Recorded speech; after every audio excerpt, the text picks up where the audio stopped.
नमस्कार विद्यार्थी मित्रांनो, ऑफिसर्स ऑनलाईन अकॅडमीच्या प्लॅटफॉर्मवर मी प्रसाद देशमुख आपलं सहर्ष स्वागत करत आहे। बघा मित्रांनो, आरोग्य विभागाची नुकतीच रिस्पॉन्स शीट आलेली आहे। तर तुमचे काही जे डाउट्स होते की हा क्वेश्चन चुकीचा आहे सर, याचा आन्सर चुकीचा आहे, तर ते आपण तुम्ही जे क्वेश्चन्स पाठवलेत त्या तुमचे डाऊट क्लिअर करत आहोत।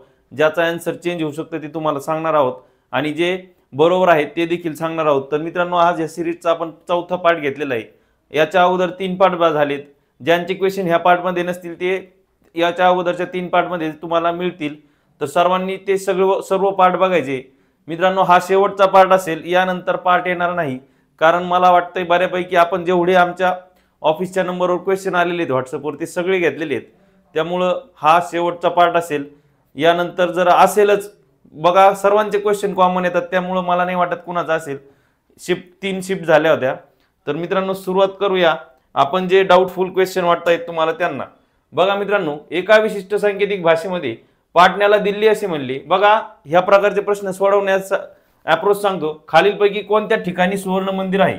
मित्रांनो, सुवर्ण मंदिर हे महत्त्वाचं आहे। बघा, कोणत्या ठिकाणी सुवर्ण मंदिर आहे, कोणाला काय म्हटलंय हे लक्षात घ्या। सुवर्ण मंदिर आहे अमृतसर या ठिकाणी। मग मित्रांनो, अमृतसरला काय म्हटलंय हे शोधायचंय तुम्हाला। बघा, पाटण्याला दिल्ली, दिल्लीला रामपूर, चंदीगडला मुंबई, मुंबईला अमृतसर आणि अमृतसरला गया। मित्रांनो, हे बघा, अमृतसरला काय म्हटलंय?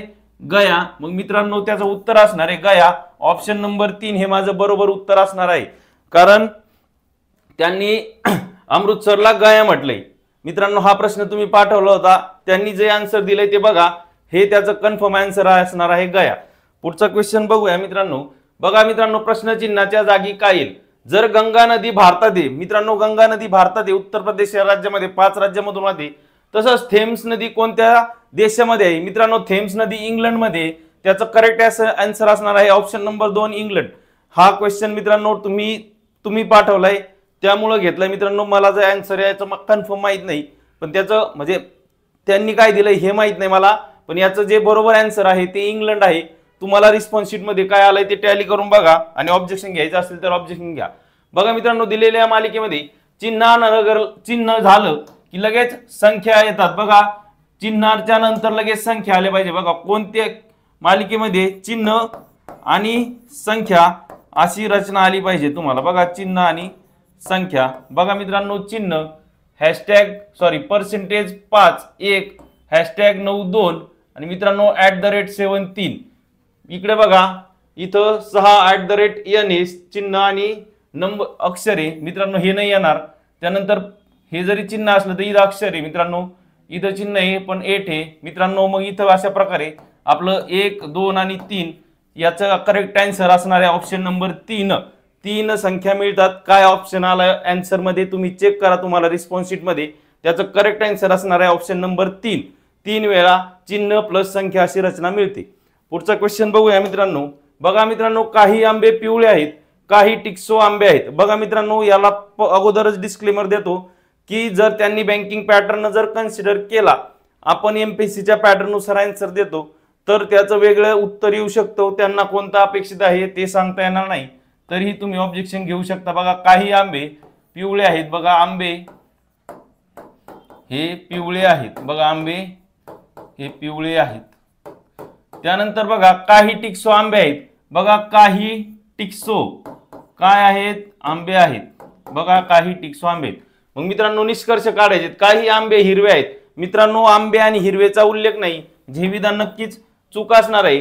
काही टिक्सो पिवळे आहेत। मित्रांनो, जर बँकिंग पॅटर्न कन्सिडर केला तर टिक्सो पिवळे असण्याची शक्यता आहे, पण आपण याचं जर आन्सर आपल्या एमपीएससी पॅटर्न नुसार दिलं तर हे देखील चुकीचं आहे। मित्रांनो, ऑप्शन नंबर 1 किंवा 2 यापैकी कोणताही तर्कसंगत नाही, हे त्याचं राईट आन्सर असणार आहे। मित्रांनो, हे तुम्हाला मी बँकिंगच्या एमपीएससी पॅटर्न नुसार आन्सर दिलं। याचं जर आन्सर बँकिंग म्हटलं तर काही पिवळे टिक्स असू शकतात, याची वेगळी डायग्राम बनवू शकते। पुढे मित्रांनो, नितीश हा एका रांगेमध्ये डावीकडून 33वा। जर रांगेमध्ये एकूण 40 व्यक्ती असतील तर रांगेमध्ये नितीशच्या उजवीकडे किती व्यक्ती असतील? मित्रांनो, यासाठी फॉर्म्युला आहे आपल्याकडं, total is equal to left plus right minus 1। मित्रांनो, टोटल व्यक्ती किती दिलेत रे? 40। त्याचा डावीकडून किती क्रमांक आहे? 33।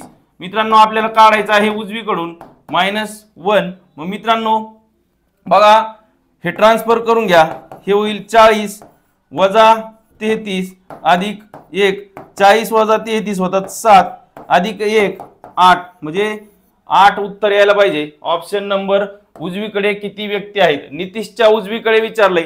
जर समजा त्याचा जर डावीकडून क्रमांक विचारला असता तर फक्त ट्रान्सफर करून घेतला असतं मित्रांनो। नितीशच्या उजवीकडे किती व्यक्ती, तर 8। पुढचा क्वेश्चन बघूया मित्रांनो। त्या अगोदर बघा पुरवठा निरीक्षकसाठी आपले डेमो लेक्चर्स आहेत मित्रांनो। उद्या आपलं सकाळी दुपारी 3 वाजता लेक्चर आहे बुद्धिमत्तेचं डेमो लेक्चर आपल्या डबल अकॅडमी पुणे या चॅनलवरती। तसेच पुरवठा निरीक्षक भरतीची बॅच आहे आपल्याकडे मित्रांनो 999 रुपये त्याचा कालावधी असणार आहे 3 महिने। त्यामध्ये तुम्हाला मोफत टेस्ट सिरीज ई बुक आणि नोट्स मिळतील, सोबत अनलिमिटेड व्ह्यूज मित्रांनो। ह्या सर्व गोष्टी तुम्हाला 999 रुपयामध्ये उपलब्ध होणार आहे। बॅच परचेस करण्यासाठी ऑफिसच्या नंबरवर फोन करा किंवा डबल अकॅडमीचा ॲप डाउनलोड करा। पुढे बघूया मित्रांनो, एका दुकानदाराने खुर्ची खरेदी केली ज्याची चिन्हांकित किंमत म्हणजे मित्रांनो दर्शनी किंमत होती 2,500 रुपये। 5% डिस्काउंट मिळाला, 4% 2 डिस्काउंट मिळाले त्याला खरेदी करताना, आणि त्याने खुर्ची 2736 ला विकली तर त्याची नफ्याची टक्केवारी काढायची। मित्रांनो त्याला 2,500 रुपये अगोदर होते, त्याला डिस्काउंट मिळाला किती 5%। बघा 2,500 गुणिले 5 हे होईल 125, म्हणजे मित्रांनो 2,500 मधून 125 वजा करायचे तेव्हा तुम्हाला त्याची पुन्हा आता ह्या 2375 वर पुन्हा 4% डिस्काउंट मिळणार आहे। 2375 गुणिले 4 भागिले 100 याचं उत्तर येईल बघा याचं उत्तर येतं 2285 मित्रांनो 2285, आणि हे 125 रुपये डिस्काउंट आहे। मग मित्रांनो त्याची खरेदी आहे 2285, त्याने विकली कितीला तर ते 2736 ला। बघा 2736 रुपयाला त्यांनी विकली आहे किती 2285 ला खरेदी करून, म्हणजे त्याला 451 रुपये नफा झालाय।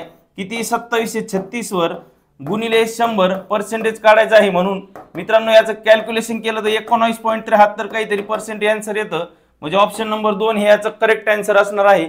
याचं आन्सर त्यांनी काय दिलंय प्रत्यक्षामध्ये तुम्ही चेक करा 19.73 म्हणजे अप्रॉक्सिमेशन करून याचं आन्सर 20% येतं मित्रांनो। हे तुम्ही तुमचं चेक करून घ्या तुमचं काय आलंय आन्सर ते। पुढे बघूया मित्रांनो, बघा कनक नावाची मुलगी एका उद्यानामध्ये एका मुलीशी बोलत बसली ती। बघा मित्रांनो कनक एका मुलीशी बोलत बसली ती, समजा ही मुलगी कनकच्या ती मुलगी कनकच्या बापाची एकुलती एक मुलगी। मित्रांनो कनकचे जे वडील आहेत त्यांची ती एकुलती एक मुलगी आहे, म्हणजे मित्रांनो त्या मुलीचा कनकशी काय संबंध, मित्रांनो ती कनकच आहे स्वतःशीच बोलत बसली आहे, म्हणजे मित्रांनो इथं ऑप्शन्स रॉंग आहेत। मग मित्रांनो इथं हा क्वेश्चन कॅन्सल व्हायला पाहिजे, तुम्ही हा संदर्भ देऊन कॅन्सल करा। बरेच जण प्रश्न विचारतात की कॅन्सल ऑब्जेक्शन कसं घ्यायचं। मित्रांनो प्रश्न पेपरवर सॉल्व्ह करायचा, त्याची PDF बनवायची आणि त्यांनी जे पोर्टल दिले त्यावर अपलोड करायचं। हा प्रश्न 100% कॅन्सल व्हायला पाहिजे। पुढे बघा मित्रांनो, संजयच्या पत्नीच्या वडिलांच्या एकुलत्या एक मुलाच्या सासरेच्या मुलाचे संजयशी काय नाते असेल। बघा मित्रांनो संजयची पत्नी संजय आणि मग त्याची पत्नी, बघा संजयची पत्नी संजयचे पत्नी तिचे वडिलांची संजयच्या पत्नीचे वडील म्हणजे संजयचे सासरे एकुलत्या एक मुलीच्या, बघा त्यांची मुलगी म्हणजे संजयची वाईफ मुलीच्या सासरा या पत्नी हिचा सासरा म्हणजे मित्रांनो संजयचे वडील असतील ते। बघा संजयचे वडील मुलाचे संजयशी काय नाते असेल, मित्रांनो याच्याशी नातं विचारलंय म्हणजे तो स्वतःच आहे। ऑप्शन नंबर 1 हे याचं करेक्ट आन्सर असणार आहे। एकुलता एक एकुलती एक मुलगी मित्रांनो ही एकुलती एक मुलगी कारण दुसरी मुलगी नाही, आणि संजयचा तिचा विवाह झालेला आहे, तिचा सासरे झाले संजयचे वडील, म्हणजे मित्रांनो इथं संजयचं स्वतःचं नातं विचारलंय तर ऑप्शन नंबर 1 ह्याचं करेक्ट आन्सर असणार आहे। बघा काही व्यक्ती बुद्धिमान आहेत आणि काही व्यक्ती श्रीमंत आहेत। तर्क व अनुमानावरती प्रश्न आहे, आपण बँकिंग पॅटर्न नुसार आन्सर देत नाही, MPSC पॅटर्न नुसार आन्सर देतो। बघा काही व्यक्ती काय आहेत बुद्धिमान आहेत, व्यक्ती काय आहेत रे बुद्धिमान। बघा काही व्यक्ती हे बुद्धिमान आहेत आणि काही व्यक्ती श्रीमंत आहेत। बघा काही व्यक्ती हे श्रीमंत आहेत मित्रांनो, ही अशी डायग्राम बनते। बघा सर्व व्यक्ती बुद्धिमान नाहीत पण श्रीमंत आहे, सर्वचा काही संबंध नाही मित्रांनो, सर्व नाही, काही व्यक्ती बुद्धिमान नाहीत पण श्रीमंत आहेत हे होऊ शकत होतं. काही बुद्धिमान व्यक्ती श्रीमंत आहेत, बघा बुद्धिमान आणि श्रीमंताचा काही संबंध नाही, त्यामुळे हे चुकीचं येईल. काही व्यक्ती बुद्धिमान नाहीत आणि श्रीमंत नाहीत, बघा मित्रांनो काही व्यक्ती बुद्धिमान नाही आणि श्रीमंत नाही म्हणजे मित्रांनो हा मधला पोर्शन हे करेक्ट आहे. मग मित्रांनो इथं बघा काही व्यक्ती बुद्धिमान नाहीत आणि श्रीमंतही नाहीत, हे करेक्ट आन्सर आहे ऑप्शन नंबर 4. मित्रांनो पुन्हा एकदा सांगतो डिस्क्लेमर, हे बँकिंग पॅटर्न नुसार जर आन्सर दिलं तर याचं आन्सर वेगळं येऊ शकतं. पुढचा क्वेश्चन बघूया. प्रश्नचिन्हाच्या जागी काय येईल? बघा मित्रांनो 1024 कसं येतात तर मित्रांनो 4 गुणिले 4 गुणिले 4 गुणिले 4 गुणिले 4 याची किंमत येते 1024. तर मित्रांनो त्याचप्रमाणे बघा इथं 7 गुणिले 7 गुणिले 7 गुणिले 7 मित्रांनो त्याची किंमत येते 16,807. 7 7 49 49 बरोबर ऑप्शन नंबर 4 हे याचं करेक्ट आन्सर असणार आहे.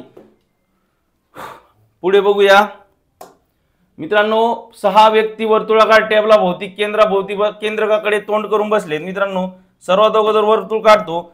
6 व्यक्ती बघा 4 5 आणि 6 त्याच क्रमाने असलेले गरजेचे नाही. ए हा एफ च्या उजवीकडे दुसऱ्या स्थानी, बघा एफ इथं आणि ए हा एफ च्या उजवीकडे, बघा एफ च्या उजवीकडे दुसऱ्या स्थानी ए बसलाय. बी आणि डी यांच्या दरम्यान केवळ एक व्यक्ती बसलाय. ई हा सी च्या लगतच उजवीकडे, मित्रांनो ई हा सी च्या लगतच उजवीकडे म्हणजे अशी रचना येईल. बघा त्यांचं समजा जर आपण जर सिटिंग अरेंजमेंट मांडून घेतली, जर समजा त्यांचा चेहरा उत्तरेकडे अजून केला तर असं येईल. बघा सी च्या उजवीकडे ई आणि पुढे बघा बी आणि एफ यांच्या दरम्यान केवळ 2 व्यक्ती.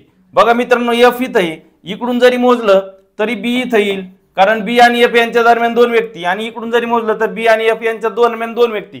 मित्रांनो आता पुढचं वाक्य महत्वाचं आहे. बघा ई आणि सी लगतच उजवीकडे बसलाय. मित्रांनो ई हा सी च्या लगतच उजवीकडे, मित्रांनो सी ला इथं बसवतो मी आणि ई ला इथं बसवतो. बघा सी ची उजवी बाजू झाली ई, जर त्याचा चेहरा केंद्रकाकडे अजून केला तर त्याची उजवी बाजू झाली ई.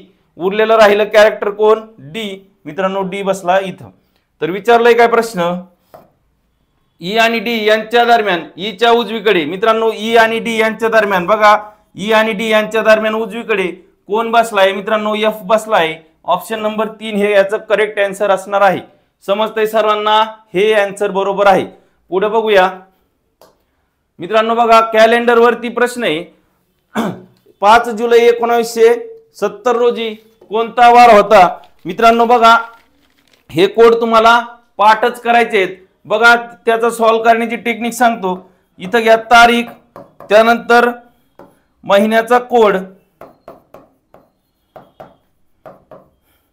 त्यानंतर मित्रांनो त्यातले लीप इयर काउंट करावे लागतील तुम्हाला. शेवटचे 2 अंक वर्षाचे, शेवटचे 2 अंक वर्षाचे, त्यानंतर मित्रांनो लीप वर्ष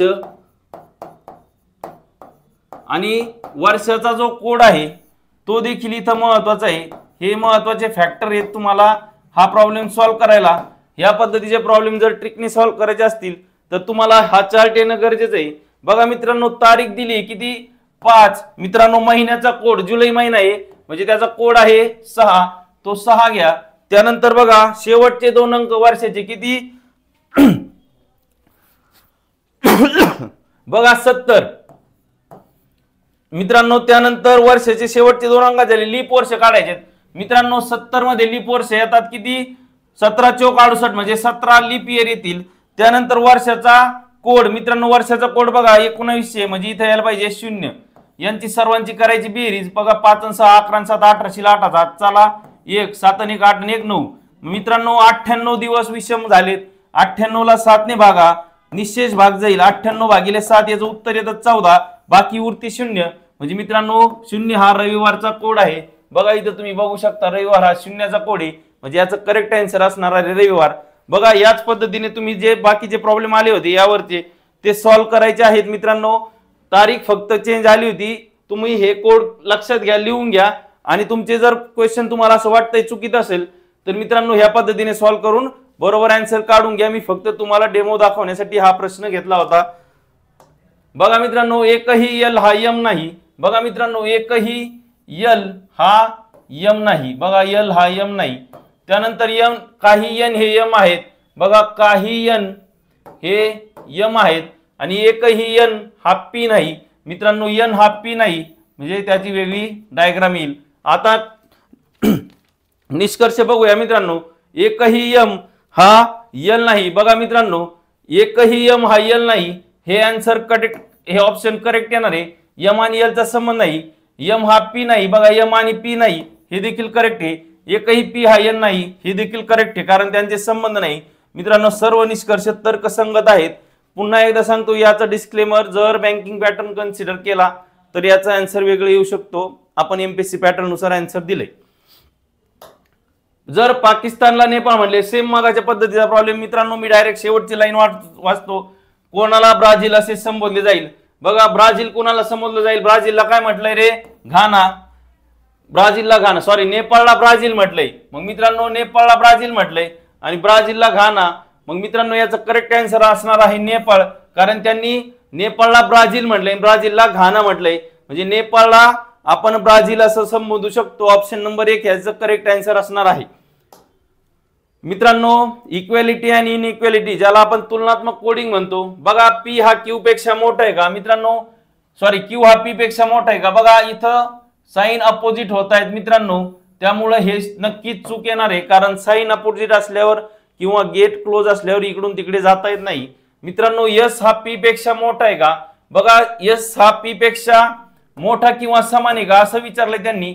बघा मोठ्याचं साइन आलंय, त्याच्यासोबत इक्वल टू चाललंय, इथं पण इक्वल टू चाललंय, इथं पण इक्वल टू. म्हणजे मित्रांनो ही कंडिशन ट्रू आहे, कारण जे बरोबरचं साइन आहे मित्रांनो, बघा याला आपण बरोबरचं साइन म्हणतो. हे असं किंवा ही अशी जी कंडिशन असते ही बरोबरची साइन, त्याने शेवटपर्यंत त्याची साथ द्यायला पाहिजे. मित्रांनो इथं दिली आहे, म्हणजे ऑप्शन याचं केवळ निष्कर्ष 2 सत्य आहे, हे आन्सर याचं करेक्ट असणार आहे. मित्रांनो प्रश्न चिन्हाच्या जागी खालीलपैकी काय येईल, बघा BCD D F F G H, यासाठी आपल्याला एबीसीडी लिहावी लागेल. बघा मित्रांनो एबीसीडी लिहितोय मी.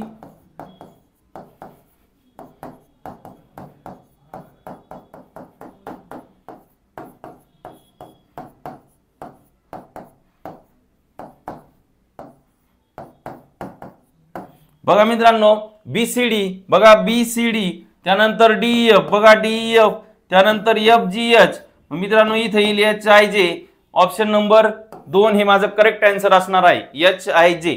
पुढे बघूया मित्रांनो, शेरशहाने भारताच्या कोणत्या भागामध्ये सूर राजवंशांचा नावाचा आपला नवीन राजवंश घोषित केलाय.